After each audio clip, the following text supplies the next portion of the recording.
Hello everyone. Well, it's Tour Divide time, so this is my daily coverage. For those of you who may be new to the channel, my name is Josh Ibbett, and every day for the next 2 or 3 weeks I'll be doing daily updates on the Tour Divide and bringing you coverage, some insight into the race, the route, the conditions, and hopefully, and most importantly, what's going on with the riders and some stories from the road. So thanks for joining me, and if you want to make sure you don't miss any of the updates, then consider subscribing to my channel, and look forward to going on this journey with you. Let's crack on with it. Before I go any further, I just need to thank the guys sponsoring this content, making it happen. So first up, Redshift. If you've been following my coverage for the last couple of years, you'll know that Redshift have been big supporters of it. So really grateful to those guys. They do a range of really cool products, things like the shock stop suspension seat posts and stems, adding a little bit more comfort to your bike. I'm pretty certain there'll be plenty of shock stop seat posts out there on the Tour Divide. Makes perfect sense for these really long duration events. I'll be diving into some of their products over the course of the next couple of weeks. But in the meantime, they've got a discount. I'll put a link up on screen, and just need to say a big thank you to Redshift for their continued support of this coverage. Also, we have Enduro bearings. Again, if you're familiar with my coverage, you'll know these guys have supported me for a while. Bearings are key for bikes. The wheels roll on them, the pedals turn on them. The bottom bracket, and they're things that can get hammered, especially on the Tour Divide. We've seen it in the last couple of years when the conditions have been particularly bad, things like bottom brackets wearing out, and that's why you need the good stuff. And Enduro bearings, they're quality stuff, really good stuff. I've been using them on my bikes. I've been doing these ultra races around the world for a number of years now, and I've not had to change one yet. So again, a big thank you to Enduro bearings. I'll be highlighting some of their products over the coming weeks. So thanks to those guys. So let's start with the track leaders. This is where we're going to be based for quite a lot of the coverage. Obviously, track leaders is the tracking platform. All riders have a spot tracker or some kind of satellite tracker on them. And this is the map that we'll be referring to. It'll give us a leaderboard. At the moment, obviously the race hasn't started, but you get all this really great information, predictions, run and rest. So we can look at all the data from riders and get some insight into the race itself.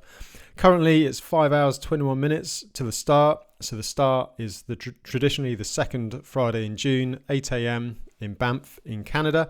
Obviously, I'm in the UK, so we're 6 hours behind at the moment, or 6 hours ahead, I should say. These are the rider lists. So again, as I said, I've picked out some riders, and I'll discuss those in a minute. And so this is the Tour Divide tracker. I'm starting at the basics because I realise a lot of people might well be new to this. Track leaders is where you need to be. And sorry in advance if you've now got addicted to watching the dots for basically the next month. If you need more information about the route, then Ride with GPS are an excellent resource as well.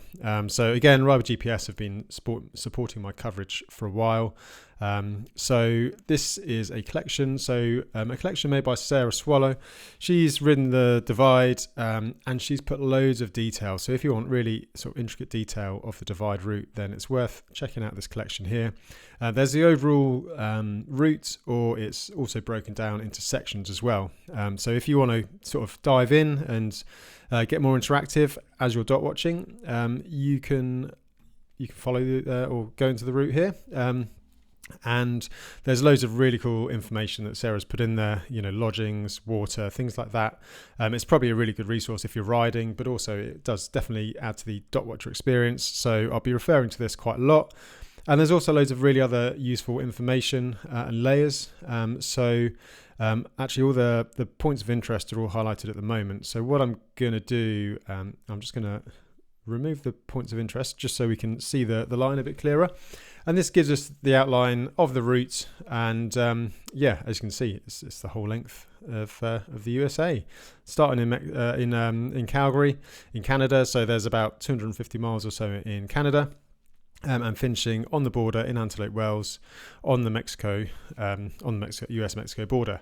The route itself, I think, is pretty much unchanged from last year. It has evolved a little bit over the years. In the last couple of years, there's been a bit more a sort of single track, a bit more off-road in New Mexico, certainly.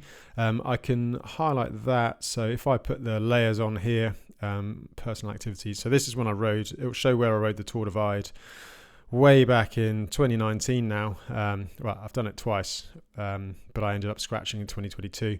But you can see sections, for example, in New Mexico, there's a newer off-road section through here on the Continental Divide Trail. It just makes the going a little bit slower. I believe this year there's only been one change, and that was heading out Silver City. And that's, where are we? Silver City's here. And you can see just a bit more off-road. So when I did it, we went down the highway, which is pretty big road. But yeah, this section here is new. If it rains in New Mexico, then that can cause some issues. We discussed that actually. I also run a podcast, so I'll link that on the screen as well. We discussed the New Mexico mud with Justina Slovakia, who holds the current men's Grand Depart record. We'll come on to that as well in a second. So yeah, these sections can be fast, but if it rains in the south, it can be peanut butter, as we've seen actually in a few editions of the race. And the big sort of change that's happened, I think this will be the third year this has happened now, from Hachita to the border. It always used to be straight down the highway. This is the route I did back in 2019.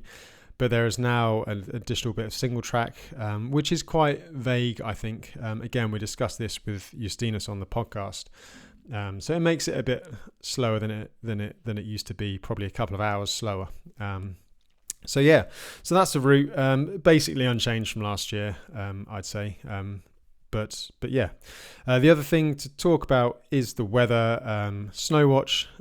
There can be snow up high, and it sounds like it has been quite a wet month or so leading up to the start.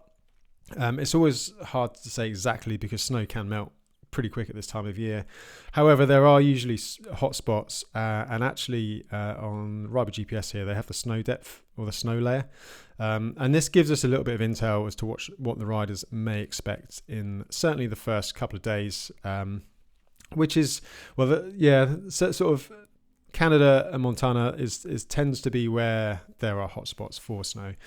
So you can see the snow layers here, the purple obviously showing the snow. And it looks as though there might be snow on Coco Claims. So this is Coco Claims. It's kind of a notorious hiker bike, a couple of hours, or hour and a half, 2 hours hiking. It looks like there are layers of snow on there. It's hard to tell for sure. I mean, it probably doesn't make too much difference in the grand scheme of things because essentially it's a hiker bike anyway. And once a couple of riders have been through, it's normally a fairly established, footprints to follow. But yeah, it's sheltered, so I suspect there might be a little bit of snow there to slow the riders down. This section, sort of round the sort of, it's a fire road that sort of runs parallel from the main road from Elkford to Sparwood. If it rains, that can get quite muddy. I've been stuck in the mud there before on the way out to the start in 2022. So again, something to think about for these riders coming up over the next couple of days. And then another sticking point is Galton Pass. So this is the highest point sort of in Canada, just before the border. And you can see here, it's showing quite a lot of snow in that area. So I suspect there might be a little bit of hiking at the top there. 2022, the year I did it, it was a pretty heavy snow year. It was a 4 or 5 mile hike. Whether it's going to be that bad or not remains to be seen. But yeah, I suspect there will be probably a little bit of hiking on Galton before the border. And then once you get into the US, again, Whitefish Divide tends not to be too bad. I think it gets the sun. So obviously southern facing slopes, the snow tends to melt a little bit quicker. Whereas the north facing or more sheltered ones tend to have a bit more snow on them. So the climb up to Red Meadow Pass, Red Meadow Lakes up here, I've hiked for 7 miles in 2022. Looks like there's a bit of snow. So yeah, there might be a bit of hiking there, and then Richmond Peak is the other classic. So that would be down here, and again, it looks, if we zoom in, looks like there could be some snow cover on Richmond. Again, it's a north-facing slope, so I suspect there'll be certainly drifts anyway.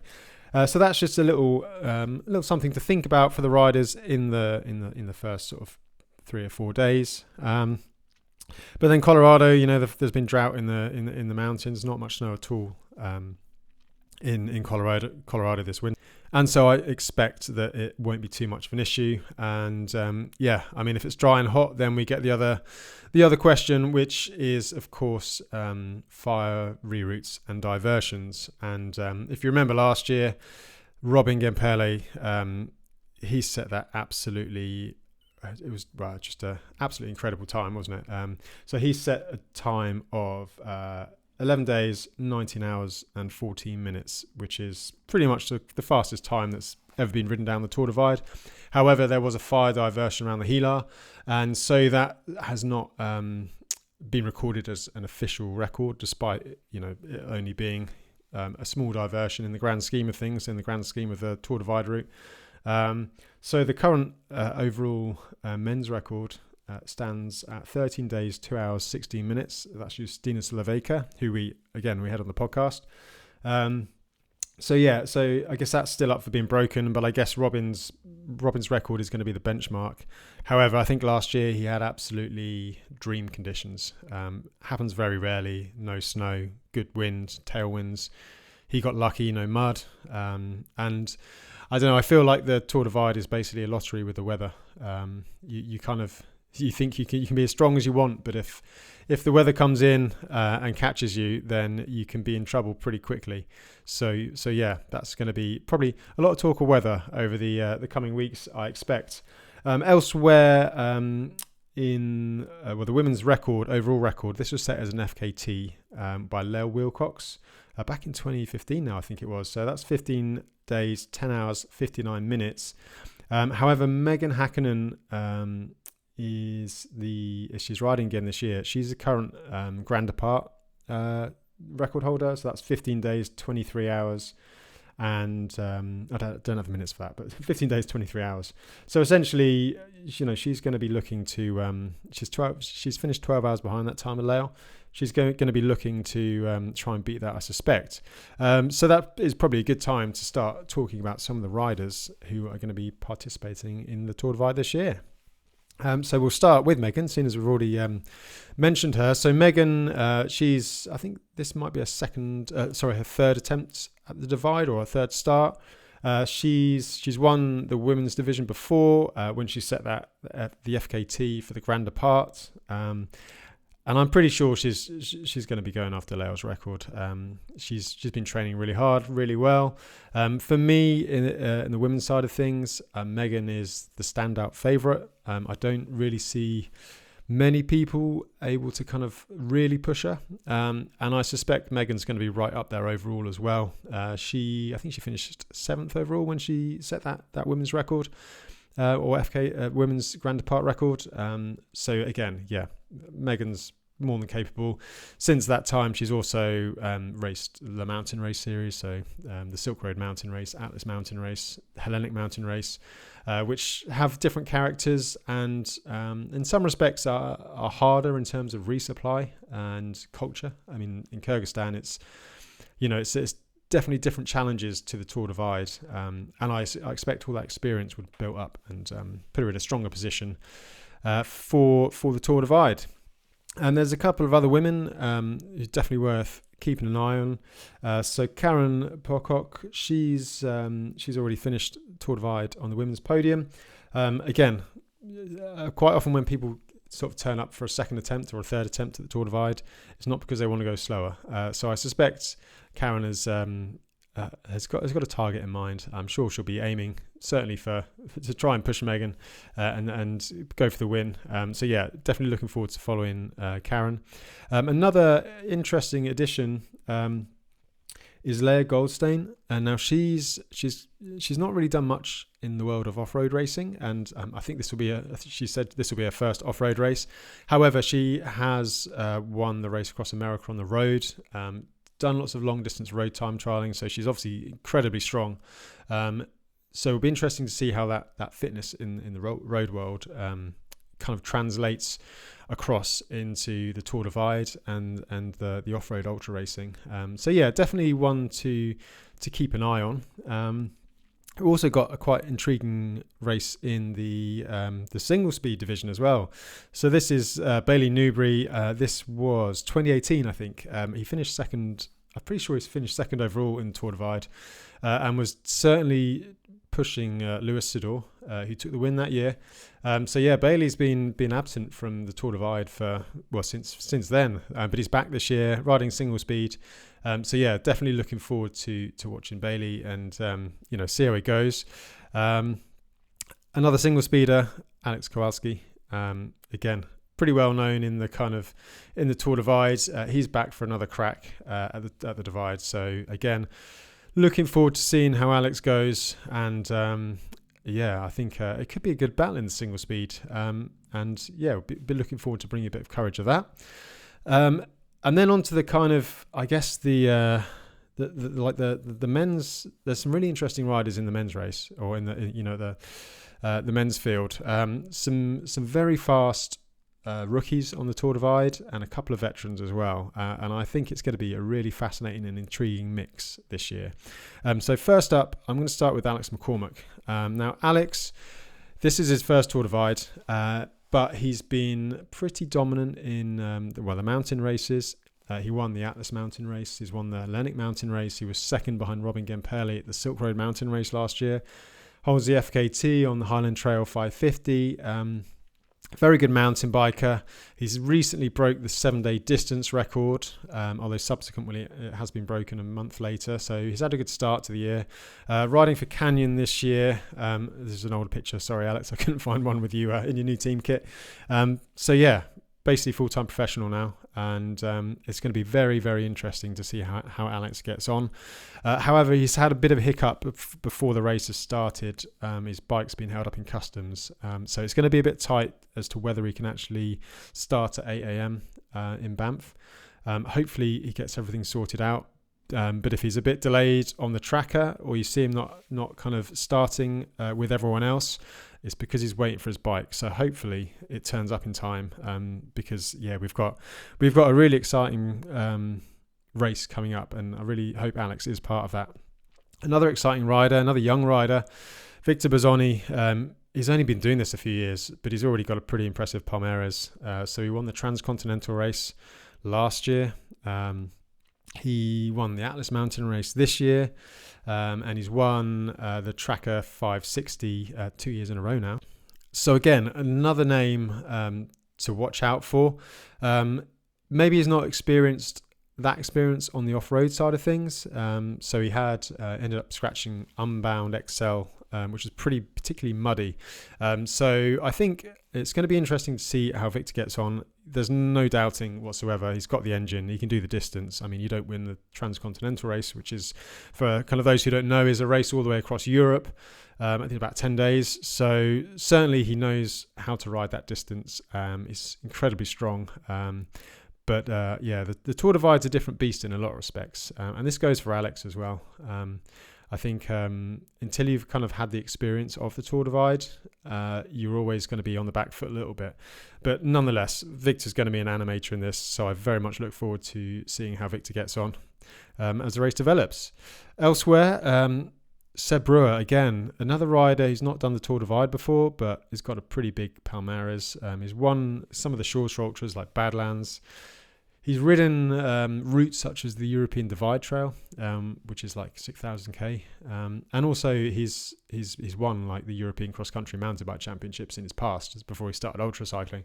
So he's got a real engine, and I think Alex, Seb, Victor, they all probably sit in a very similar category where they're obviously all world class, very strong, had some really good results, but is the what experience are they lacking on the Tour Divide, which can have his nuances. I mean, you don't get quite the same peanut butter mud as you do in Tour Divide anywhere else.